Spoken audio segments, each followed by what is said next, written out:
Before we begin, sponsor mentions and some of our great supporters. Cycle Systems Online. Become your own mechanic, work in the industry, learn how to properly diagnose, repair, and maintain all of your bikes. Cycle Systems Online is just what you need at your own pace with all the best instructors in the business. Big thanks to Cycle Systems Online. Great classes. Scratch Labs. Have you tried the super high carb mix yet? Concentrated liquid energy made with cluster dextrin. It just sounds kind of cool, although cluster kind of has a word to it. A complex carbohydrate that is highly soluble but digests steadily like real food. Pop open your bottle, drink, and go. Brilliant way to fuel that gets you through the long efforts and it's easy on the gut. Flexible fuel designed for athletes who push so hard that they can't take in enough calories from real food to maintain their performance, or lazy eaters like me.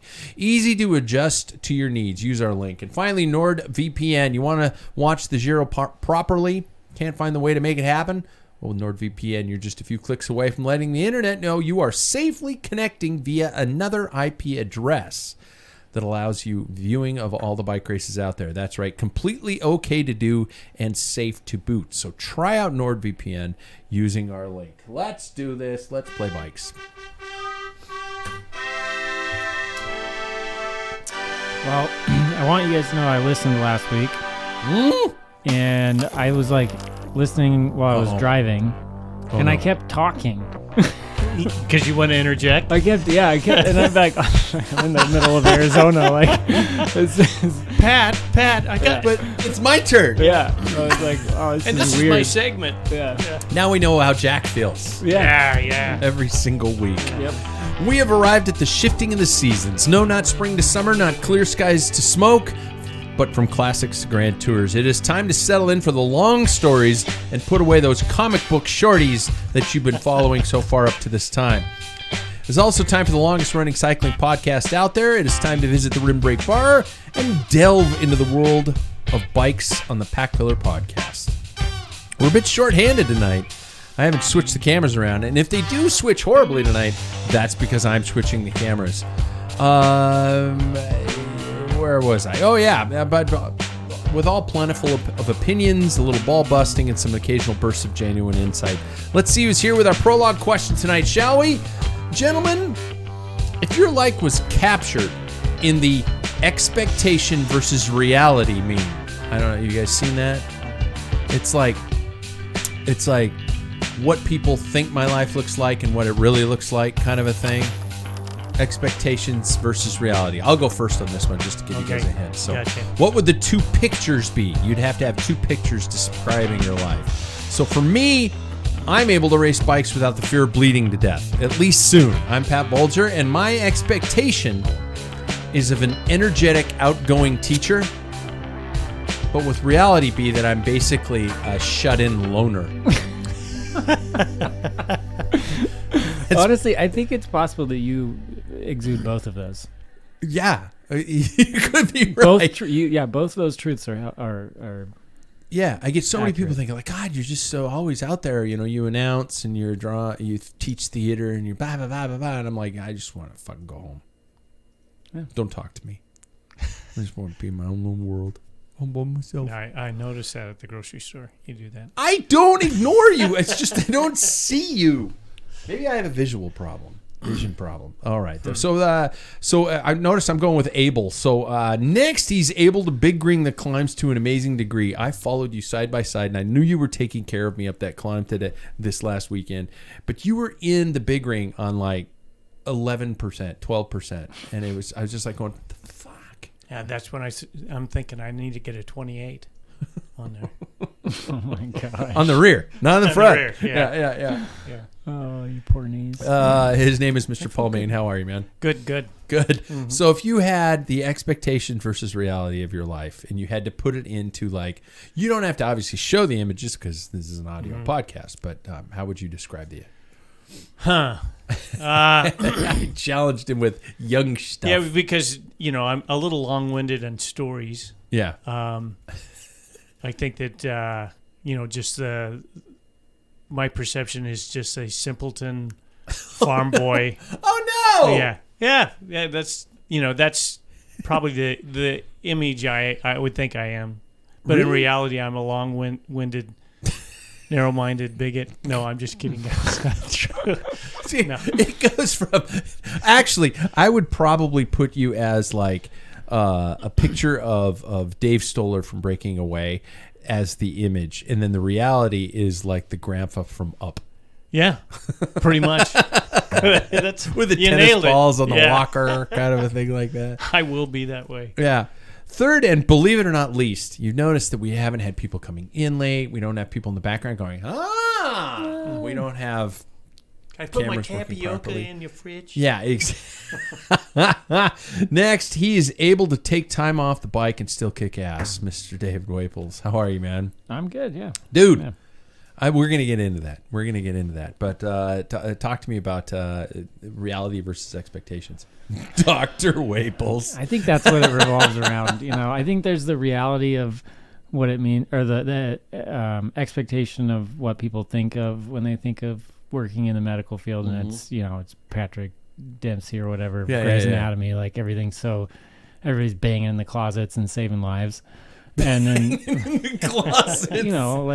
relationships and drama and saving lives. And then the reality for me is like finding a good pooping bathroom in the hospital where I can sit for long enough and like scroll charts on my phone. So yeah, that's how it really I like goes. that. Yeah. That But actually you works. sanitize your phone when you're done. Oh, absolutely. Oh, yeah. that's what I Yeah. figured. It's waterproof, so I can wash it with my hands. Oh, good. Yeah, Jesus. For that reason. for that reason. Mm-hmm. Oh my God! Well, that's it for tonight. We are missing Sam and we are missing Jackson tonight for various reasons. I'm sure Sam is being all dramatic and lying in bed with the air pressure shit things on. No, and, squeezing his recovery legs it's like going, I gotta get ready. Yep. He's playing Eye of the Tiger in the background or Danger Zone. We gotta go. Danger We gotta Zone. go. There we go, Playing yeah. Danger Zone in the background and just like. Beating himself in the chest. So Eye of the excited. tiger, motherfucker! Eye of the tiger! So excited for it to be over Yeah. for Really? him. Yeah, Are you? so we can stop hearing about it. Well, as it is just the three of us, let's catch up on our cycling lives. I'm going to start with Paul. Paul, how was your cycling week?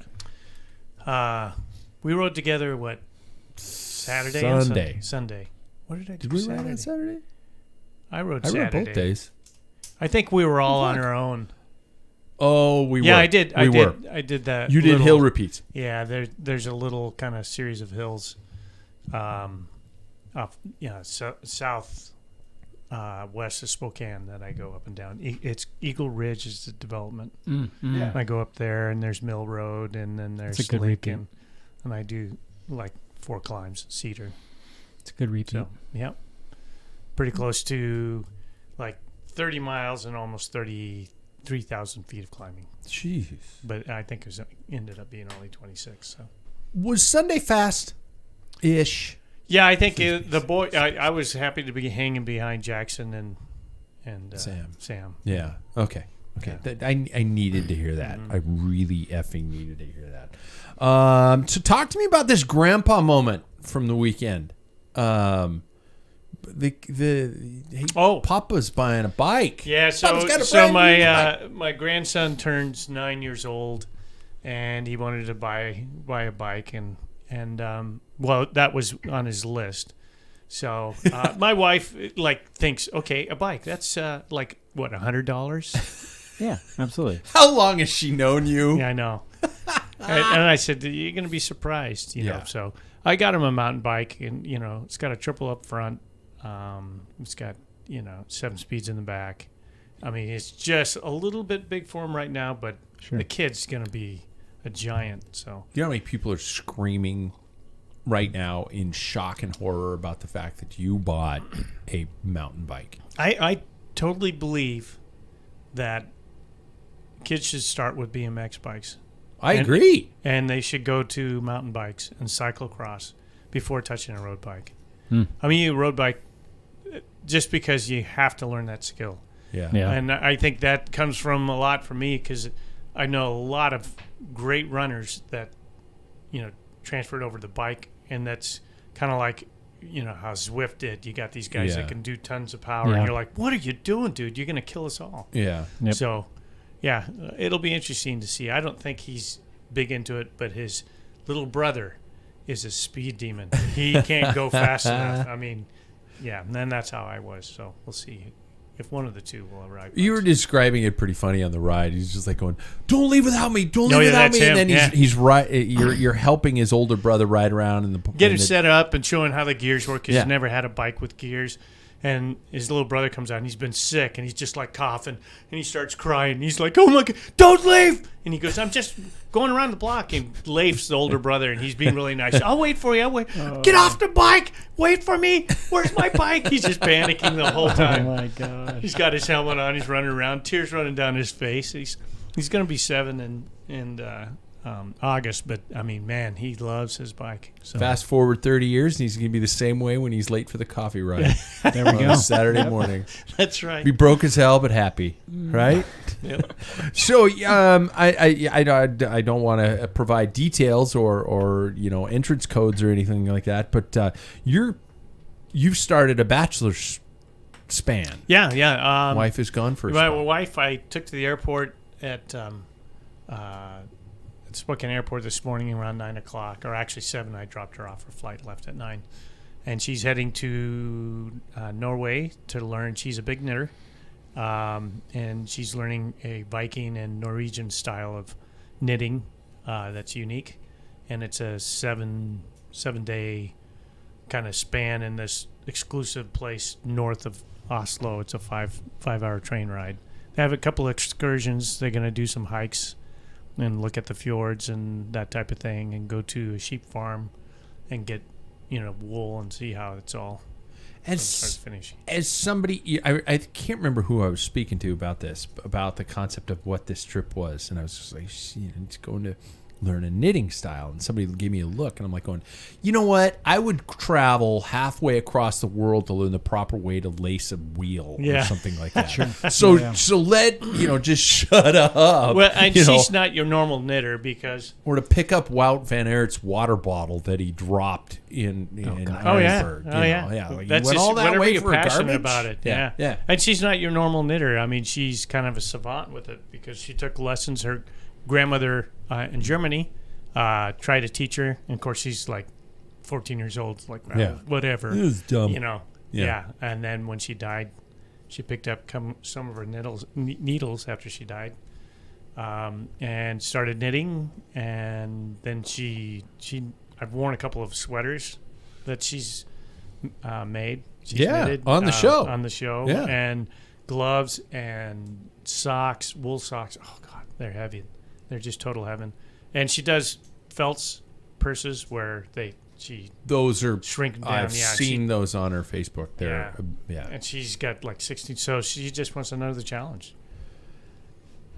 While she's gone, what are your? How does Paul Maine Bachelor? Do you just like going? I'm planning multiple rides. I'm doing all this shit, or is it like me? I honestly go to the grocery store and I buy food and I just sit at home That's and what I watch they did movies. Today. That's all what I they do. did today.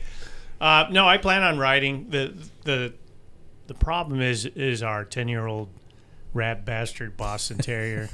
And I've what got about the dog? This guy that's gets the in the thing. way. And on the way here, because he has to have a system, and I left, and we have this little thing called a Furbo, and it's a little camera, and it shoots treats. And so I had it on my lap, and he starts howling, and it was different when we lived in the house. It's like, no big, he's not going to bother anybody, but I've got neighbors now, so they don't want to hear him all day long and everything. So, and I'm shooting treats all the way up here. I'm looking, I hear it. God dang it! I just left my phone in the car, so I don't know what's going on right now. Oh my gosh! He's probably howling. Oh shit! So maybe somebody could hack it for you and deliver treats while we talk here. Yeah, exactly. Yeah. Hardmison Tour de Bloom this weekend. Yeah, I wish I was going. I like that race. I think it's well organized and stuff, and I think it would be kind of cool. I've done it back in its infancy, like 2000, I think 12 and 13, maybe 14. I did it in those time period, and I love the crit. The crit's my style. Yeah, a little uphill and a technical, half a block up, and I believe there's cobblestones on there too. Oh wow. And that compression, I mean, Mhm. that's going to be And the coming down on the backside you're Yep. talking about. Yeah. the compression where it goes from 2 lanes to 1. Yep. Yeah. Mm-hmm. Pretty So- wild. Yeah. Okay. Go ahead. No. No, I think it's going to be good. I wish I could be there for Sam. Yeah. I wish I was racing, but I wish I could do that. But that Yeah. damn stupid dog. Stupid dog. Yeah. David, you're gonna be there Right. technically, Yeah. and you're gonna actually be at the crit Yeah. technically. Yeah, I'll be at the crit. Yeah. What's In the beer garden. In the beer garden, yelling slander at Sam. Now you're not going. You're not necessarily going for support though. You're going to race your The fat torment. tires. He's going to torment him. Yeah. I'm going to torment him. Well, I'm going. I couldn't get. I couldn't get. I wanted to do the Friday, Saturday. Definitely couldn't get Thursday off. So I wanted to do Friday, Saturday, Sunday, but couldn't even pull Friday. So I'm going to do. There's a mountain bike race on Saturday in Wenatchee that I've settled on, and then there's an additional. I don't know the details on it yet, but there's like a mountain bike crit Yeah. on that day as well. Yeah. Mm-hmm. So I'll try to do that. We'll see. I don't know if it's like before the race or after or what. I think or- it's in between. I mean, if it's Yeah. before or after the mountain, It's like a kids race. They just let you go and It's go like- around, yeah. have some fun, fat tire. Go play. idiots. Yeah. yeah. But mostly I'll just sit there and yell at Sam. Mm-hmm. Do Drink you- beer. David, do you ride a lot off road? I mean, do you train off road? I don't really train. It's hard for me to train off road. I know how to train on a road bike. Like I know how to get fitness on a road bike. I know the routes, the workouts. Like Yeah. it's hard to go find somewhere where you can get what you want out of a workout on a mountain bike, in my opinion. My question is about this: is you won the cyclocross series this fall? Mm-hmm. I don't see you out running and jumping barriers in August and September. Right. You don't talk about that. No, I don't do that. And you just had a really impressive event. And where were you? Whiskey 50. It's in Prescott, Arizona. Okay. I would highly recommend to anybody who likes riding on dirt. It's a really well organized mountain bike race. Paul, you want to go get your phone? They This is a good time. they had You can if you want. Yeah. they had Yeah. a 50-mile race, a 30 and a 20. Mm-hmm. And they had festivities the day before. They have a mountain bike crit, kind of like Wenatchee's doing, just for fun, for Yeah. spectation. And they have a like a concert and a party afterwards until 9 p.m. at night. Okay. It's amazing. And I don't remember what the cost was on it. I don't think it was cheap. I registered a long time ago, but it's a great race if anybody ever was looking to do it. And you went down there with obviously other things on your mind. You had other things going on. You had some family obligations and things like that you had to take care of. And we don't have to go into detail on that. But you, from what I'm here, and now it's all hearsay from me, from your brother or something like that. And we know how flaky that account can be. But you were stuck off the bike for a while. I was, yeah. So I wanted to fly with my road bike because I was going down to Tucson to visit my grandparents. And to me, that seems like a great place to ride a road bike, Yeah. get some training in. But, flying with 2 bikes is a bad idea. I had to take the mountain bike. So I was still hoping to get some mountain bike rides in. Unfortunately, visiting my grandma, she had both grandma and grandpa. Grandma had to go to the hospital, and we spent the week in the hospital with her. She's fine. If anybody's Okay, wondering. good, Yep, good. she's good. Okay. Yeah, Everything's yeah, yeah. good. It was actually from her blood thinner.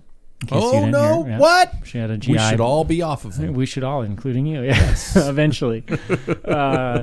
But details aside on that, I spent the whole week kind of sitting around the hospital and doing nothing, and I didn't even think I was going to do the race. I was about ready to see if I could maybe get them to give me my money back for a sob story, and then I was like, I'll just donate it. And then I found a way to make it up to the race. Got in 9:00 at night before the race. Don't feel like I did anything right from food, water standpoint or anything. But I barely had the bike together in the morning, and we rolled down to the start line. And I mean, this was the only activity I did last week, so not a great week for training, but I had a great time racing, and Had no idea how big this race was even. I just did it with some friends. Didn't realize there was 500 people in the race. Jesus. So starting at the back, didn't realize what that meant. But I was very pleased in the end. I finished 49th. Dude, out of 520 or something. Yeah. And I started like right near the back. And it really all came down to there was a bunch of wide open climbs. And so that's where I was able to make up my time. And yeah, it's great. I mean, I love riding mountain bikes. I don't know why Paul over here is so against it. It's a great style of racing. I know, right? Yeah. Yeah. And what you're saying, the people that ride mountain bikes and cross tend to be somebody you want to follow in a crit. Like it's a wheel you want to sit on. And I can think of dozens of people that I just wish they would go do a cross race or a mountain bike race so that they were not just powerful, but also, good on the road. You know what? I a couple of years ago when we did the RC3 crit, and I had spent the entire month of May doing mountain bike races, and May and June because it was in July. There was so much comfort in the field that if somebody rubbed a wheel or something like that, I didn't have a problem with it. And right. I want to get into that here in a minute because it's funny you brought that up because that's a topic I want to get into. I want to talk about me. I am racing my mountain bike tomorrow night, speaking of which. Our Wednesday night series starts tomorrow night. Yeah. And I think you and I are the only one representing. Probably. Yeah, because Jackson can't make it. My wife isn't even going to go. So, there we go. I have no emotional support. Danielle's going. If we had our new kit, she'd be representing. See? Come on. I don't really have any huge races on the calendar yet. I have RC3, the road race. I don't know why I'm flailing on it. I haven't pulled the trigger or anything like that, but why am I blanking on road races? Why don't you do one of these Dirt Abides mountain bike races? I will. But I was thinking of road races, though. Oh, yeah. I mean, I haven't, other than RC3 and the Twilight series. It's not going to work out for my schedule, but I was looking at Baker City. I know. Yeah. Same. I don't think it's going to work out either. There's too much climbing. It's at the end. You get all the fun before. I mean, there's like rolling hills on the first road stage, and then you have a flat TT and a crit, and then the last day you just say, well, fuck it. I'm screwed. Okay. Yeah. Oh, well. RC3 will be good, though. I can only do the road race. I can't do the crit, which really bumps me out. That's better than nothing, though. Yeah, right? This is true. We should mention that Jackson, although not here, managed his second consecutive victory of the season. Perfect scenario for him at that race. I don't know if you guys weren't there, but it turned into a situation where Jackson got into a 3-person break with 2 guys from the most represented groups in the field. Beautiful. Done deal at that point. Yeah. And it was just brilliant. I mean, it was well done, and it was a great race. It looked like he was pretty easily able to take the final sprint. It was closer than it looked. I will say that. Yeah, the guy who got second was dancing pretty strong. It was pretty good, but he kept at least a half a bike length on that. A wheel or a half a bike length on it. But I do want to talk about an incident that occurred in the race for Jackson. He talked about this at length, and I'm gonna the names are going to be protected here. He placed his. The classic coming up alongside somebody and placing your hand on them to let them know you're there. Sure. I'm gonna ask you guys about the ethics of all that, and was returned with yelling and swerving. In fact, the person who he put his hand upon actually reached back, grabbed his hand, gripped his hand, and said, "Don't effing ever touch me."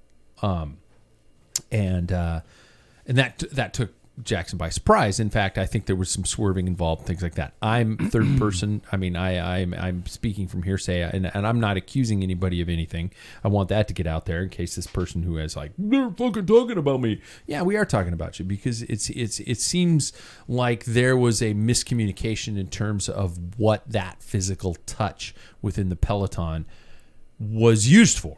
And so I'd like to ask you guys what your thoughts are about those types of situations where, and I've noticed it a lot. where if I touch somebody, you see their body physically tense. And, either it's raging homophobia within the Peloton, or it is some form of not expecting it, or is it a nervousness, or what? How would you guys equate it? Do you guys place hands on other riders to let them know you're there, or anything like that? Do you guys ever do that? And I'm not saying place hands like laying of hands. I'm just like saying, hey, I'm here. Just letting you know you're kind of closing the door on me. Yeah. The only time that I think that I've ever done it was actually in a situation where it was a road race in the yellow line, and I was moving up against the yellow line, and this guy starts moving out. Mm-hmm. Oh, and so I just touched him because I had nowhere to go.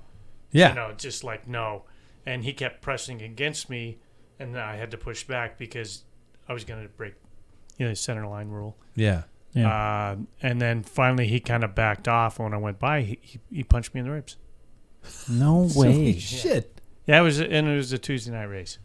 So, oh my God! But it just kind of little punch, not hard. I mean, he just like boom, like don't do that. So there is people out there that don't want that. I mean, there was a reason Jackson did that. He could have caused an accident behind. He was advancing past this guy, and he moved over. To me, that's a time to just like, hey, I have nowhere to go. Yeah, That's I think appropriate, but for overreaction, I don't, getting just a little, punch in the ribs or swerve in front of somebody. That's the heat of the moment racing. Some people just react that way. Punch me in the ribs, I would lose my shit. Yeah. I would lose my shit. I'd be like, the fuck? I was just letting you know I was. And he's a nice guy too. Really? Yeah. Okay. He's a nice guy. I didn't know him then, but I knew him afterwards. And it's just, God, I wish we could use names. Anyways. Yeah. Well, you can if you just want him to burn in hell. There we go. Yeah.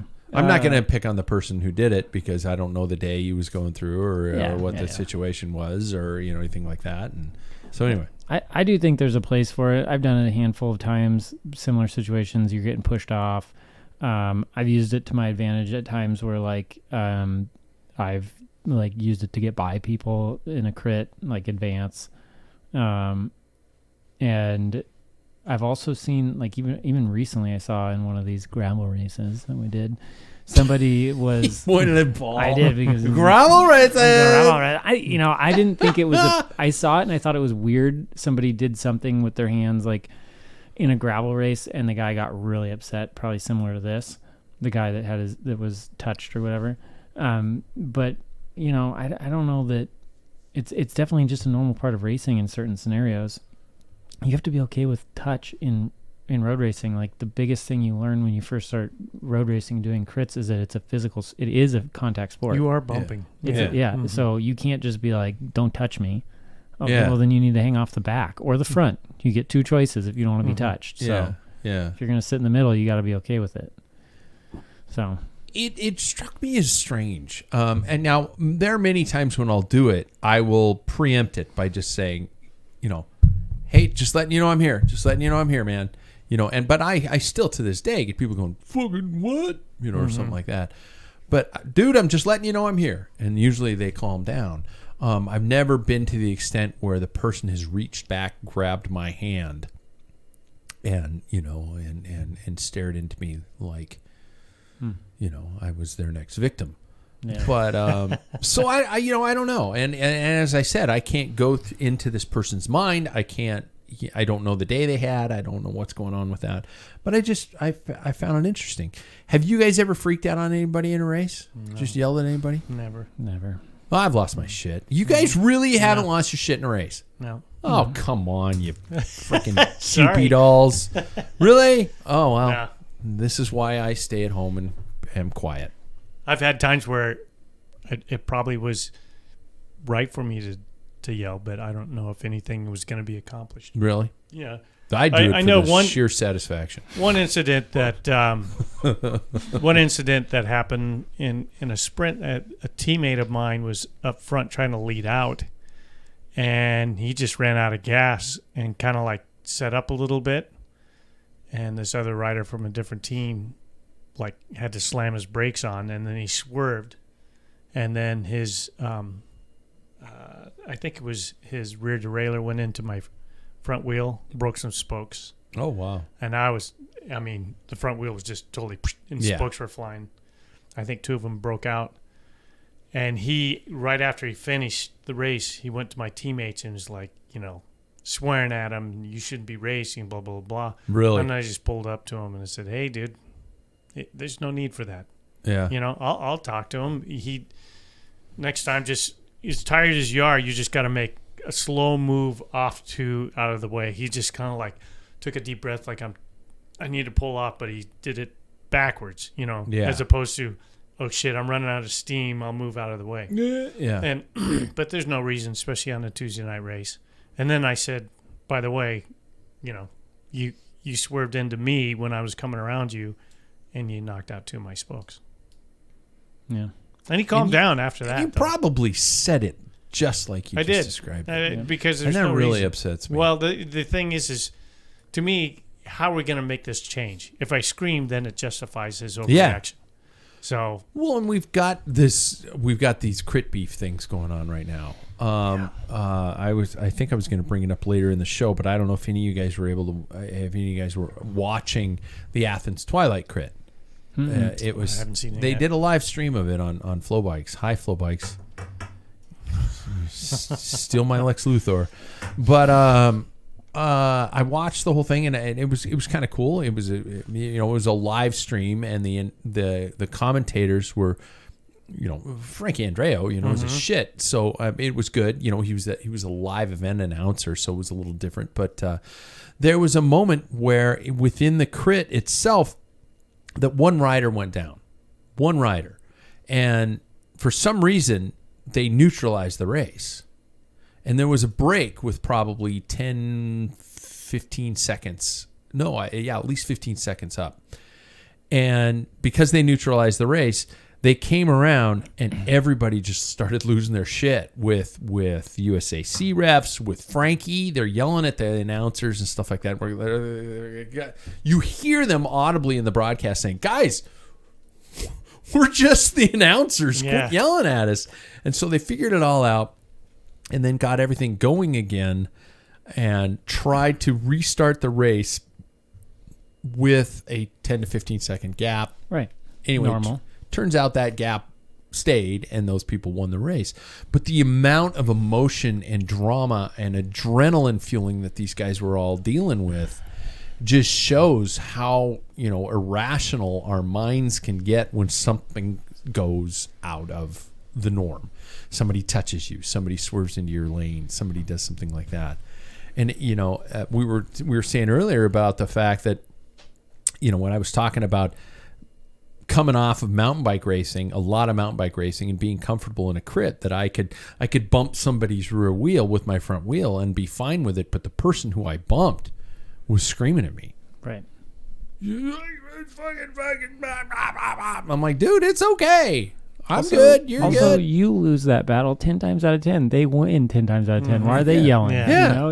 It's your front wheel, their rear wheel. Exactly. So I think now that you mention it, it seems like during crits, there's so much intensity. You're going at an extremely high pace. You know what I mean? And there's constant. There's bumping. There's jockeying. You unintentionally cut someone off, and they get pissed off.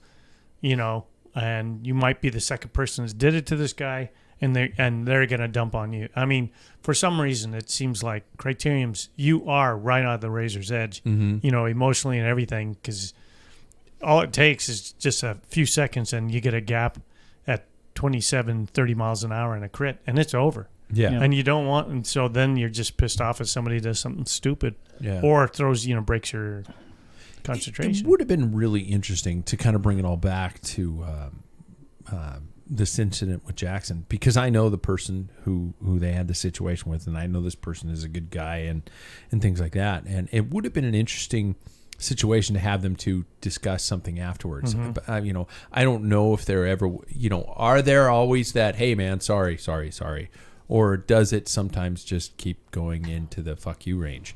You know, so I don't know. I think that's based on the individual. Sure. Yeah. Sure. By the way, that Athens Twilight crit, it was a well covered race. The spectators of the entire course were 3 to 5 deep. Oh yeah, It was a Twilight crit, an evening crit. I think the men's race went into like 10:30, 11 o'clock at night almost, and it was poetry. Here's what I wish for our world. That every major city in the United States realizes how cool it would be to have one of these. Agreed. You know how balanced and successful bike racing would be in this country if every major city just did one day of a Twilight crit. Yeah, or one per state, you know? Yeah, Make one per 50 state, races. yeah. Boise's 50 got of them. theirs, Yeah. you know? We need one. Where's it That going to would be? great. Seattle? Hell no, let's put it in Spokane. yeah. Right here. We talked about that in our last show. What have you guys been watching for bike racing? Is anybody keeping up on the women's Vuelta? I saw highlights of the David, I won't throw you into this. Yeah. the TT with Little Trek and Ellen Van Dyke. Oh, okay. Racing out in the corner, but they still won. Yeah. It was the final corner. It's good racing. Allison Jackson had a great victory yesterday, a great sprint victory, and her energy is so infectious. It was great.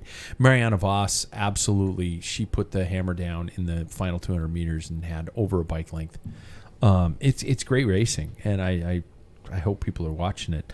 It is Grand Tour season, officially starting this weekend, so let's take a moment to dive into the Giro for 2024. I should have some Italian music in the background. No,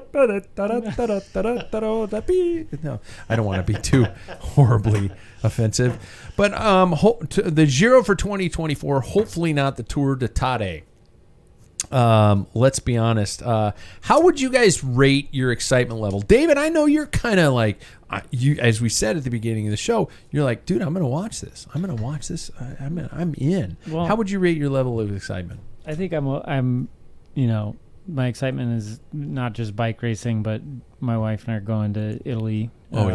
Towards the end of the year, we're taking our bikes, planning on just riding. I want to kind of get an idea of where we're going to ride, and I'm kind of hoping to just do a lot of Giro routes and ride some of the places I'm watching and that sort of thing. So, to be honest, that's probably what I'm most excited for, because I don't know how much I'm anticipating an upset or anything. Yeah. So after so many years with the Giro happening, I guarantee you, if you leave your door and ride, the chances of you being on some sort of a Giro course might be pretty high. yeah, it sounds like it. You're pretty successful.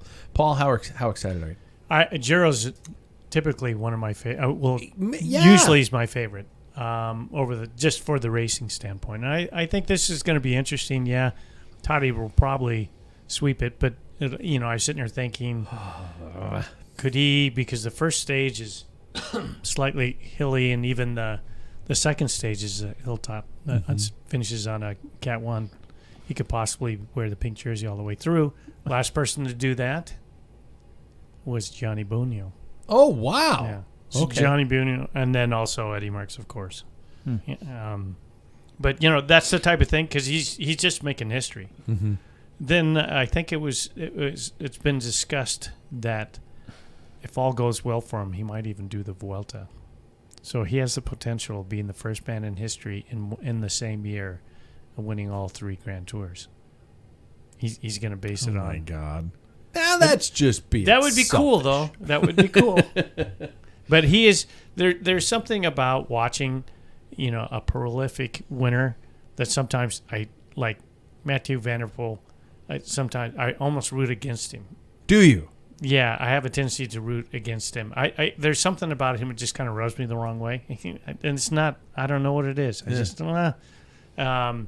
But with Tade, I just like, yeah, whatever. That he's top notch. You think he could? You think he could win the Tour too? Yeah, I think so. I think he'll be the first person to do it since Pantani in '98, especially with people knocked out. Yeah. That's been a huge Vindigo. Is there news? Possibly. I thought he was maybe going to make it. Yeah, but can you imagine? He Make had a it. punctured lung, and he hasn't even been on the bike yet. Make it Yeah, as that's a opposed good- to that's a being good there at point. top Yeah. level. Yeah, that's a good point. Remco is back on Yeah, the he's bike. back on the bike. Yeah. So, those are the, Remco, I don't know. I don't know. It'll be interesting to see him do his tour, but I would never put it, I wouldn't. How could he be beaten in this type of a situation? I mean, we have the rosters here in front of us, and how could somebody like Tade with what he's doing, other than, a crash, heaven forbid, we don't want that. I would think his weakness are longer hills and heat. So, but the Giro typically doesn't get hot when they hit the mountains. So he does well in the cool weather. That would be it. If you could just get him isolated, and that's what Jumbo-Visma did back, when Vindigo beat him. Yeah. It was just get him isolated. Would it be a boring stage race if he led from beginning to end? Well, probably just for the winning standpoint, but I think the battle for even podium is going to be very good. Yeah. And my selections will show that too. Okay. Yeah, Because what I was going to do, well, actually, let me ask a couple more questions. Visma Lease bike looks like they don't have anything to work with except stage wins. Am I wrong on that? I picked one of them. You did? Okay, okay. Our USA contingent, we have several American riders in this. We have Magnus Sheffield, we have Larry Warbus, we have Luke Lamperti, we have Will Barda, and we have Kevin Vermark. I don't see. I don't know what Lisa Bike's plan is, but having Matteo Jorgensen obviously scheduled for something bigger and better, maybe a Tour de France type of an effort. I mean, maybe they're keeping that card close to the chest so Matteo can ride in the Tour and maybe bring him something to go home with. I mean, I guess is that the theory, you think? Yeah, I'm sure they're going to do whatever they can on the big show. Try to save some numbers. Okay, so what other names stand out? So what I'm going to do is, what I'm basically saying is, let's pick 3 riders that aren't Tadej Pogačar. Okay. Because let's be honest, anybody who is a betting person is going to be betting on Tadej to win this. And so that's a given for everybody. That's a given. On this time, we picked three other podium contenders that do not have the name of Tadej Pogačar. Now there are some, some other ones that are very interesting. We've got the return of Nairo Quintana. We do. Yeah, well, he's won it. We've got Julian Alaphilippe, who is, I think, struggling with contract issues, and I can't imagine all the stuff that poor guy's going through. And we go from there. But I'll give you mine, for example. I have to pick Geraint Thomas because my wife demands it. My wife asks every time a bike race is on, even if it's a mountain bike race, jokingly she says, "Is Geraint Thomas in it?" And I'm like, "No, honey." So you're picking Geraint? I am picking Geraint for one of my riders. Oh, you don't have to cancel it out. No. I am also picking Ben O'Connor from Decathlon AG to Desert Mondial, and I'm picking Hugh Carthy. Just out for some, I think those guys are kind of podium contenders. I would love to see Geraint Thomas avenge his last year. God, that was a heartbreak. That still bums me out. How close he came to winning the whole damn thing, and then it just fell apart at the end. But I think the youth of Tadej Pogačar is going to take it away from him. I picked Geraint Thomas as well. Okay, that's fair. Paul's circling names for you. Ben O'Connor. That's adorable. Did you pick Ben O'Connor? No. I picked That's Ben one O'Connor. that I would. Did you? Yeah, I picked Ben O'Connor. Okay. No, that's okay. We can. What about Laporte? Can he do this one? No. He can. He won a maybe stage. take a stage or two. Yeah. All right. Yeah. I knew that was a dumb one. All right, fine. Ben O'Connor, and I was thinking Bardet. That's a good choice. That's a good choice, That's one of especially mine. with after his Second place on that. Yeah, that was a good ride. Paul, did you have any other? At Bardet, and then Daniel Philippe Martinez from Bora. He is doing pretty good. And then number 177, Kian Utelbrooks. Oh. He's a promise. He's 20, 21. He won the Tour of l'Avenir last year, and he's like top 8. He was with Bora last year, and he left that team. So I think although his number is, you don't have him numbered because number 1 is the leader usually on. Yeah, so, yeah. But I think you'll find him up there. I mean, we've got stage glory abound. If I look at some of these names, I mean, I'm looking at Biniam Gumray, I'm looking at Michael Woods, I'm looking at Simon Clark, I'm looking at Alaphilippe. Who's this Van Poppel guy? I just really want that to be a winning name. It His is dad from was the past. Yeah. Yeah, well. You And young his- punk. Yeah. he just got DQ'd on a race, I think, in a sprint. Yeah, he did. Mhm. He did. He didn't necessarily veer, but the road With the didn't turn, I go didn't think it was a straight. good call. Yeah, I didn't either. Mm. I didn't either. Yeah. It was a little messed up. Danny Van Poppel made a big comment about, what's his name? Bennett that left that team, the one that's been bouncing. Bennett? Sam Bennett. Oh yeah, Not- yeah, Is it Sam? Yeah, Sam Bennett, the sprinter. yeah, yeah. They had another sprinter, and he said it's nice to lead out somebody who can win. Oh, nice. Low blow. How are you guys planning on watching? Waiting Max. for you to tell me. Max. Mhm. Okay, you do have Max. Mhm. Okay, because I was wondering, because that's how I'm going to be watching it, and Max has it every day without struggle. And Without it'll have Rob Hatch and Sean Kelly on it, and they'll do the breakaway on their shows, which is the old GC and pre and post stuff. you're gonna just I just wait highlight for it? I just wait for when you guys tell me how to watch it, and then Sam pays for whatever it is, and I borrow his password. Yeah. I never had a GCN. I just used his. Mm. Really. Yeah. Okay. Okay. No, hey, I'm that way with my YouTube TV. I'm able to share it to up to 5 people. Mm-hmm. I mean, if we're gonna share chamois, what's the difference? Whoa. That's revolting. Yeah. You have crossed a line, man. That is disgusting.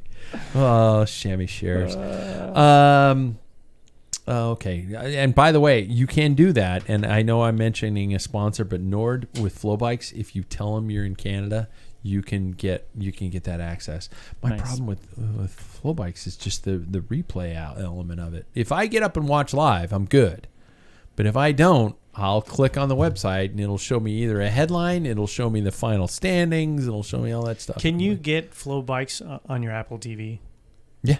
No. You have to turn on the app on your Apple TV and then log in with your phone, and they need to communicate with each other.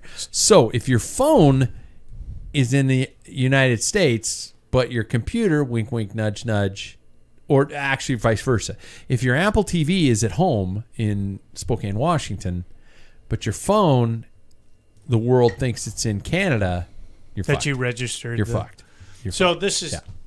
we had problems with it when you set up Peru Bay down here, Yeah. and that was Flow Bikes. Major problems. Yeah. Yeah. So I went home and I've tried to turn on, because Flow Bikes, if it's even without using a VPN, the ones that we can get through Flow Bikes, I turn it on.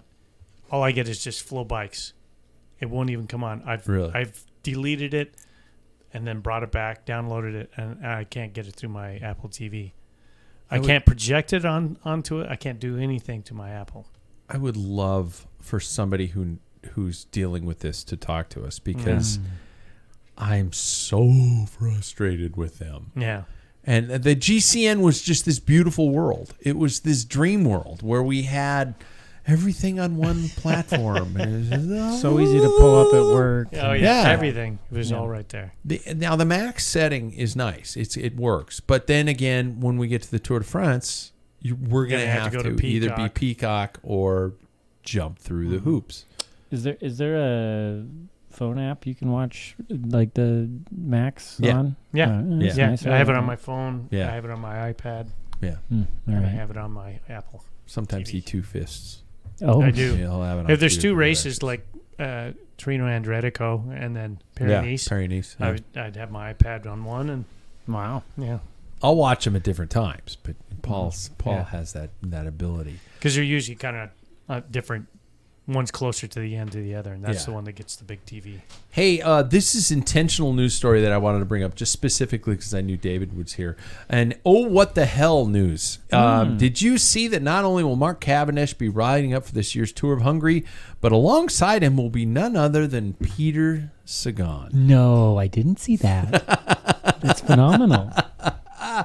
Peter's going to return to pro road racing for from what I'm understanding is reasons to be able to up his game. Sure.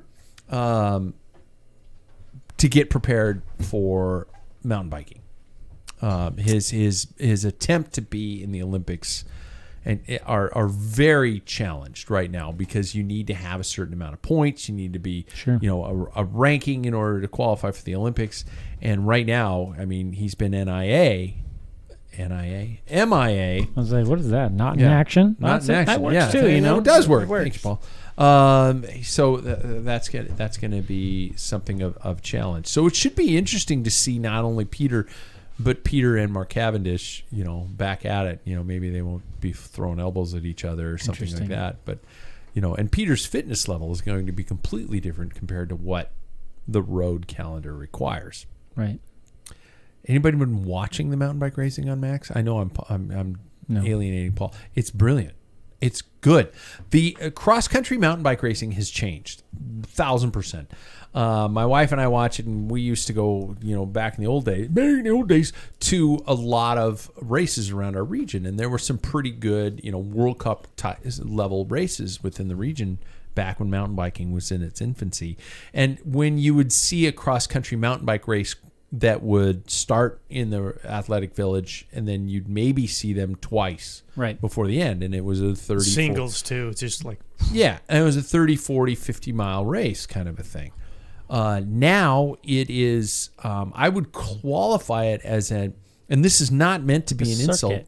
Right? It's a circuit. It's almost like a very hard glorified cyclocross race, and it lasts a little longer. It's about 2 hours max for a cross country. The short tracks are like under 30 minutes. Wow. It's unbelievable how the sport has changed. Yeah. Now, I can't bash that because I see the spectators. I see what's happening to the sport. I see the popularity of it. It's exciting. I mean, I watch, there's a gal from college that is in the UCI Worlds Tour or whatever. Yeah. And I mostly am following it on Instagram or whatever, but it looks fun. I mean, like, they get to practice the courses beforehand, and they go out there, and they are just like, it's all tactic and all endurance. There's people everywhere. It's fast. Yeah. They're insane. It's impressive riding. It is very impressive riding. And I'm thrilled by it. And then, we'll go to our race tomorrow night, and the loop is 9 miles, and that's it. It's not the same style of racing. But and it looks slow. Riding a bike on a race course for cars, you look slow no matter how fast you go. Yeah. Any thoughts on Pete's temporary return to pro racing? Do you think we'll see him at the front at the pointy end of this race, or it'll just be nothing? I still feel like he just lost so much motivation. Yeah. Towards the end of his career, so I wonder if maybe he's coming back with new motivation to get into the Olympics, and so maybe he'll actually do something.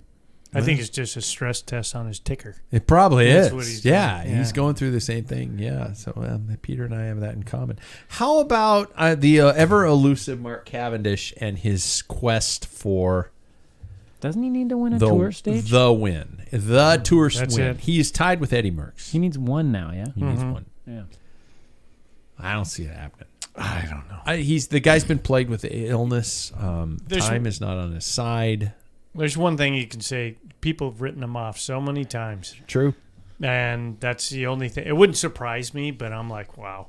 But, Tour of Turkey, when he came out 2 years ago, I think that's when it was 2 years ago. And yeah. I mean, he just won like 3 or 4 stages, I believe. And he's just, everybody's like, well, that didn't go, he didn't race against really good sprinters. Yeah. But then in the Tour, he started racking them up. So, yeah, there possibilities there. I'd like to see him do it just because I like people who he's got a goal, and that's what he wants to do, and I applaud him for that. I mean, this entire season is dedicated to one win. Yeah. Not even like how people are targeting one race. He just wants one win. One day. And I feel like he's capable from like the physiologic standpoint, so I think he can do it. I think we'll see it. Oh God, I never thought I was a pessimist. Huh. Really? Apparently, I live and breathe. Let's get to our segments tonight. Brought to us by our friends at Pros Closet. Vast array of gear and full bikes, although gently used, could trick just about anybody into thinking you're a dentist, or at least a dentist budget. Use our Lincoln Pack filler as it helps us stay hydrated. We have got a 2 bumper in a row night because we've got to go straight into asking Dr. David because we don't have the other people to talk to. We just got 2 segments tonight. All right. You still have the coolest bumper. Mm-hmm. Also, listening to these when I was listening last week, they sound really good. Do they? Yeah, when you're like, I have the levels up right? it sounds better than on the headphones even. Oh, God. Okay, good to hear. Yeah. The topic tonight was talking about the ever-elusive nectar that is caffeine, that is coffee, that is what it brings to us and makes us so happy. And you couldn't hit this more straight on the head in terms of what importance Especially the 3 here. Yeah. Absolutely. We're our coffee snobs, and we're different coffee snobs. Yep. I never knew you guys were. I used first to crack be like guys. you. Second crack, I was all second crack, but I think they tasting some better coffee with first crack. It's like, to me, second crack. Now everybody's probably wondering, what the fuck are you guys? The roasting talking about? process. Yeah. Yeah. It has smoky. It's heavy. You can get some notes, but it's kind of like IPAs. Yeah. To me, it's just kind of, it's one-dimensional. That's a as one a trick tendency. pony. Yeah. Yeah. And not that that's a bad thing. Sometimes I kind of gravitate to that. But with first crack, depending on the region and stuff, you can get like unbelievable amount of like different flavors and notes and that type of thing. Agreed. So. Mildly has a flavor and aroma of sweat socks. Yeah. God. But caffeine and coffee and cycling are like peanut butter and jelly. Yes. 2 things that will always be paired together, more so than beer and bikes. I would honestly say. agree. The importance of coffee. Are there performance enhancements? Are there performance unenhancements? I don't know if that's technically a word, but I'm going with it. Detriment's a good word. Detriments. Thank you. Far better. Far better. Yeah, I mean the endurance benefit of caffeine specifically, not coffee, but caffeine has been established for far longer than I even know. That's without a doubt, especially in endurance athletes. Caffeine has been shown to improve performance, even in efforts as short as like 1 to 5 minutes. Drinking caffeine before your exercise is without a doubt of benefit. Wow. That being said, it does look like it helps more in well-trained athletes. So, if you don't drink coffee and you don't exercise, and you just I'll just go do something else. Might as well go check the car for my phone. well, just so you know, in medicine, well-trained is a low bar. Oh, all right, because we're talking about the general American population. So everybody that sits at this bar is considered well trained. We benefit from caffeine. Suckers. But I think more so than just taking it to benefit from a better performance on a bike ride. I'm a big proponent of coffee, as everybody knows. Coffee being your vessel for getting the caffeine, that is. But we've looked at.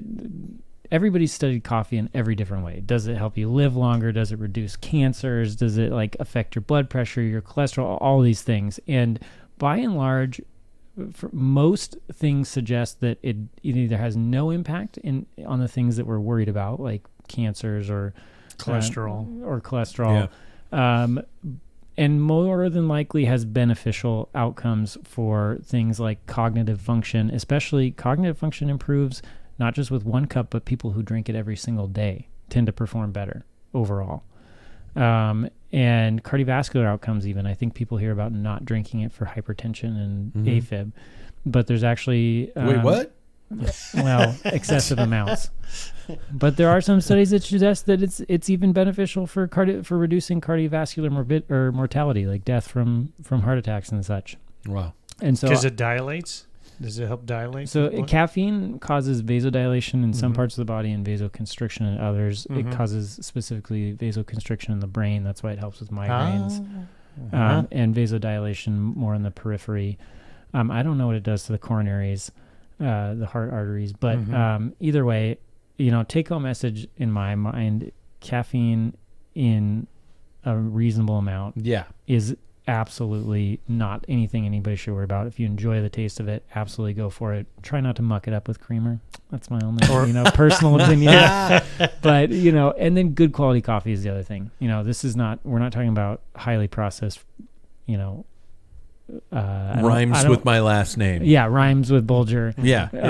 We're talking about good quality coffee in reasonable amounts. So and you're seeing it. We see it in gels. We see it in things like that. Talk to me about. I mean, is that as clean of a source of caffeine? I mean, it's a more potent source is the thing, and so you have to be mindful of how much you're taking. You can take a caffeine pill with a ridiculous amount of caffeine. Yeah. And like I said, moderation. How about a suppository? You can hit it. You could hit it there, and it would be even more ridiculous. Yeah. But so I think that's something you should use more sparingly. This is more of an opinion than anything else. But I use caffeine in the maple syrup untapped stuff. Yeah. I use those on races. Yeah. I don't train with those. You got to save something for race day, right? But that's going to be more potent. That's the only thing I would say you need to worry about. You shouldn't be taking, a couple grams of caffeine a day. Recommended dose is probably less than 300 milligrams, but I exceed that probably daily.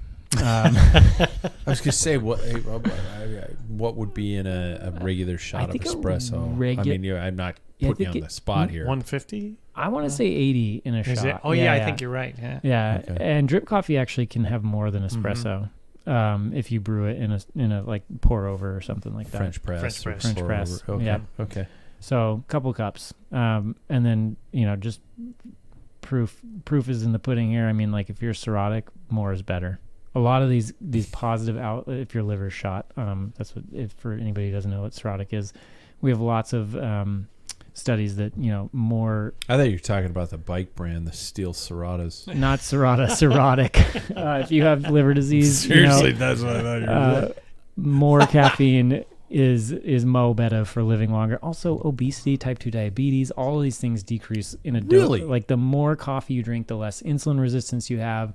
I mean, and again, I don't want to preach that you should be drinking only coffee. I think, or pounding it, or doing something stupid to yourself. And I don't think people should try to use this to reverse these sorts of issues. But like, if you enjoy coffee and you're worried that somehow it's not good for you, I would say that is not true. In moderation, good quality coffee is probably doing you benefit more than anything else. Wow. So do beer next. Yeah. Okay. That's a little harder. And heroin. Do heroin. Wait, meth? Did I say that out loud? Yeah. Shit. That was a good one. Thanks, man. Yeah. And I'm gonna add some sound effects to this one, but we gotta go to Changing Times with Paul Main. I seriously think we should not only include some like a squeakish of a break, and it should twist to like total like Marilyn Manson style, like da da da da da da at the end of it or something, just like going, just totally, because it's changing times, right? Gotcha. Gotcha. Yeah. So, Paul, what you got for this week? Well, I was sitting there thinking, you and I were talking about the size of packs, like racing crits with 100 and some, and Sam's going to experience that. That's going to be a huge. I am so jazzed that to at least a local extent, this is coming back. Yeah. Yeah. There's light at the end of the fucking tunnel here. Yeah. Yep. And it's just those experiences, even when you're just, I'd be in the middle thinking you're in the wash machine. You're like, oh, I'm moving up. Next thing you know, damn it. I'm getting too far back, and you're looking, there's like two people behind you, and you're like, I got to get up, that whole time. And I'd like to see that come back, and I think it could come back. And I think whatever happened to people that are my age, that to me, that was the thrill. It's not always winning. Just the image, and I can remember this one, it was down at La Grande, and it was a pretty big race, it was a stage race. And the final stage was a criterium, of course, that was typical. Yeah. And Borky and I were like battling back and forth. Just hanging in there. Borky was a better rider than I was. But I remember sitting there thinking, I got to concentrate, got to stay on this wheel. And looking over, and we had, a single file down the sprint, and they had hot laps for $100 for that fastest. And that's like, when you're on the edge and you hear that, the announcer, you're like, oh no. Yeah. Because we're already doing 30 miles an hour, and then it's just 37. Not an opportunity. It's a how the fuck am I going to make it another lap? You don't want to be the person that sets that gap. Yeah. I'm not going to be, you're just like, oh God, no, just hang on. Yeah. I don't want to be the guy. Yeah. They're going to hate me. Somebody's put their hand on my ass. Yeah. Don't you touch me. So, yeah. But I remember looking over just like in this deep pain area, and I see this girl because the draft that we've kicked up, and the sun was behind her head, and she had this long red hair, and it's just like these fibers sticking up. Hey, that's pretty cool. And I'm thinking, what the hell am I? Those are the things. Another planet. And it's different than the way they're racing. But then I started thinking back. I never stopped, and a lot of people stopped for various reasons, obviously. Oh yeah. And so then I started thinking, what is it about cycling? I wasn't a prolific winner or anything, but the whole challenging yourself, you can get that with mountain bikes and cyclocross and all that. I get that. And some people love to be out in the woods and all that. But why is it that road cycling really, ticked that box for me? And to me, it's the racing, and it's not right. I enjoy riding and training, but I love racing. I love taking in the situation and all the variables and stuff. And I find it strange that nobody else seems to really get that. Because they leave. If you don't finish first, if you ain't first, you're last. Yeah. So and I think that's the only thing that kept me in that sport, because I didn't win that much, but the whole idea is just always battling and finding out what this person's weakness is and seeing if I can get them to fall into that trap, and that type of thing, and using my skills to. That's the part of cycling that just thrills me. And I don't get that enough. And just to explain, on a mountain bike, I don't get. I'm sure there's times, but for me, it's just. It gets technical at a point where that becomes more of an issue than anything It becomes course dependent to a certain extent. But I will say, I think that is one of the reasons I enjoy it, is because within mountain biking, just like within crit racing, you've got power, you've got corners, you've got people who can move through a crowd or find the right wheel or drift or sprint or whatever. Same thing in mountain biking. You've got people who could destroy you through a rock garden and put 10 seconds into you. You got people who could take off up a climb, people who will just go through a corner quicker than you, and you do have to figure out where you're going to beat your opponents with your skill sets. The only thing I feel like I have is power from the road, and I have to figure out how to use that specifically in mountain biking, because there's people who'll just drop me through a few corners. And so, but it's the same thing. It's that love of like messing with people. And that's just to put a third perspective on that, I find it very interesting that some of my best times on the bike right now are the group rides we're doing, which are in some cases harder than the rides I do. Sure. The races I do. Riding with you guys, there are times when I'm bleeding through my eyeballs, just going, oh, okay, I'm getting, my turn next. But I understand. I understand, but I don't understand to a certain extent, because maybe it's because, Paul, I've raced since the 80s. Mm-hmm. And there becomes this anxiety about racing again, because I spent so many years thinking that I'm sliding up to this race to win. It's weird to enter a race thinking, what happens if I don't? What happens if I don't meet my expectations? And this is again a walk into the mental and absolute fucking funhouse that is Pat's head. But it's So I end but up. I don't think you're alone in that, and I think that's why rider drop off. I mean, you just look at categories and age group, and recognizing. But I can't drop out. I can't quit. No, yeah, but I'm saying the comment is because you were a Cat 2 and you stepped down to a 4 because you were doing juniors and you could ride with them, right? Yeah. And so then I'm a 3 you're 3 now. So Yeah.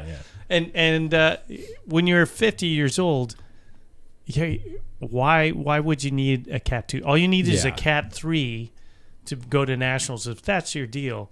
There's no advantage, but bragging rights. Yeah. And I think a lot of people have a tendency because you were at this level, and there's no way I'm touching my 27-year-old self. Yeah. There is no way. But that's the other challenge of it is that every once in a while you can get that young kid that, at 61 you're putting the screw to him.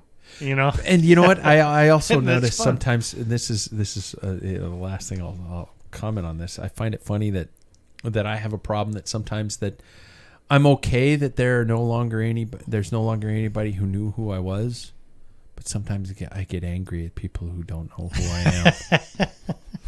I've been there, done that, you little bastards. Shit. You fucking touch me I've on the been ass, there. I'll Yeah. kick your ass. I was bike racing when your idea of a good You were time was shitting green. you were gnawing on a popsicle watching Bugs Bunny. Little shit. You glit in your dad's eye. Not even. Oh shit. So there we go. Okay. So we're gonna round it out. I'm not gonna play the bumper because this is a little bit of a longer final K to the end out the show here. And this could probably even lean into the entire topic of a show. But my final question for you guys is your stance on living carless. Could you, if you had to, become a bike commuter full time? If so, what's holding you back? If not, why? What is keeping you from living the entire pure cyclist life? I find it interesting talking to a lot of cyclists because a lot of us tend to be like, yeah, I love my bike. I live on my bike. I'm driving to the fucking store. I mean, I'm not stupid.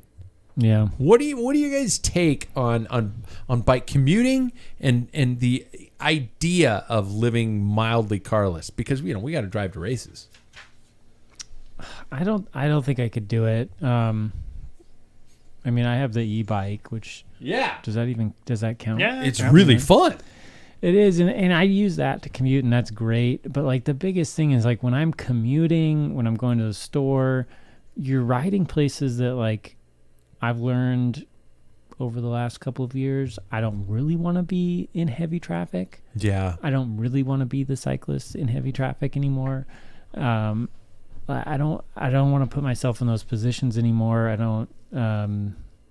It's not just like convenience. It's mostly like the safety factor of it. And then we live in a freaking northern climate. Like I'm not putting studded tires on. I'm not putting a bunch of layers on. And so I think that's a huge deterrent for me. I rode my bike. I didn't have a car in college because I had a bike. And I wasn't I left my car in Spokane because it was like I have a bike and I lived in California. Yeah. And that was fine. And I was dumb and wasn't afraid of cars yet. So I think if you hadn't been hit yet. Yeah, I hadn't been hit yet. And so I think if you take those, and you have more time is the other thing. Like when I'm in college, you got so much time. Now I'm like, I'm going to rush to get to work. I'm going to rush to get here, and biking takes a little bit longer. So I just don't think all those things combined, I don't think I could do it. I think I still need to be able to drive places. Paul? If it wasn't for my wife, I'd do a lot more. She worries because of my age and stuff.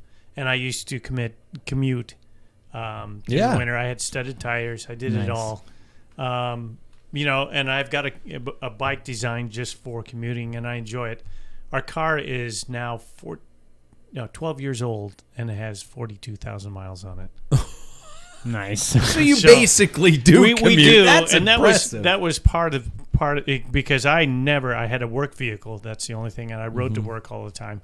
I was an electrician with the city. It's just I try to as much as I can, but when it's icy, getting up from downtown Spokane to where my car is, you're not going to do. Yeah, it's ice. Yeah, and so winter is a hassle.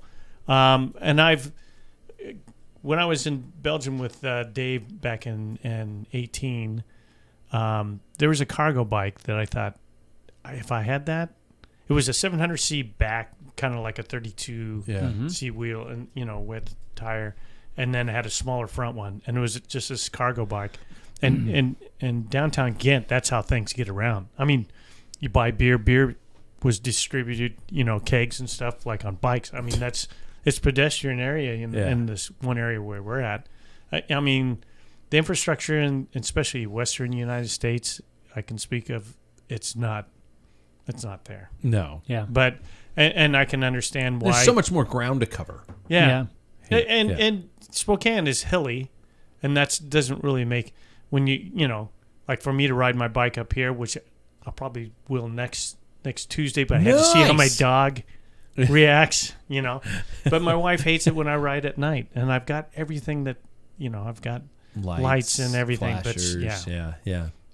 You're gonna break a hip. That type of thing. So that's probably my wife is a little bit of a drawback because she worries about it, and every day, even commuting during the day, when I ride to my car, I have to text her saying I made it. Yeah. So I do that with my wife even still, and she follows me on Strava. And she gets a notification every time I leave for a ride. Oh, So really? so I can't go any place sketchy. Good. Like the casino. I can't. I mean, I know that it is, as far as being a good person, a steward for the planet, it's a great thing to do. I don't want to leave at 6:30 in the morning with all kinds of rain gear on and get to work and strip it's it all fun. off You again. know what? And If you get the right gear and stuff, Really? it sounds like a hassle, but there is something when you ride to work and stuff.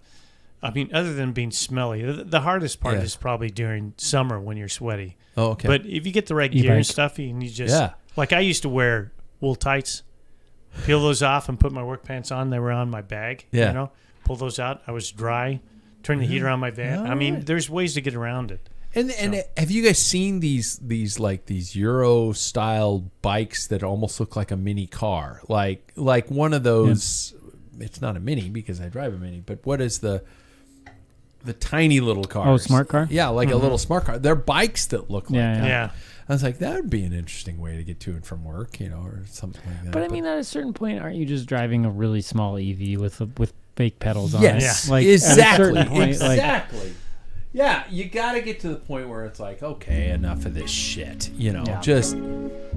But you've commuted to work. I have Swallowed a bee. Fair weather. Yeah, fair weather. Yes, I have swallowed a bee. I apparently ride around like one of the sand Mouth worms breather. from Dune. Oh, no. That's how I apparently commute by bike. Yeah. Jesus Christ. Oh, I love it. Well, I think we all need to raise a glass and wish Sam to go fast and keep the Riverside down this weekend. Go fast, Sam. Yeah, because we don't want to hear about it otherwise. Be incessant realm of bullshit come next week. Well, if he shows up, he told me he just can't make shows very often anymore. Wow. In a text, no less. Yeah, I know. While you were in the same building. Insincere bastard. And Jackson will be back. I think he's just resting himself to be able to, get the 3-peat and upgrade himself to a Cat 2. The dude's riding like a Cat 2, let's be honest. Sure is. Everybody, thank you two for being here tonight and having a beer with me. And everybody, keep the Riverside down. We will catch you next week. Go Giro. Yeah. Oh, Giro. Right? And Sam. And Sam.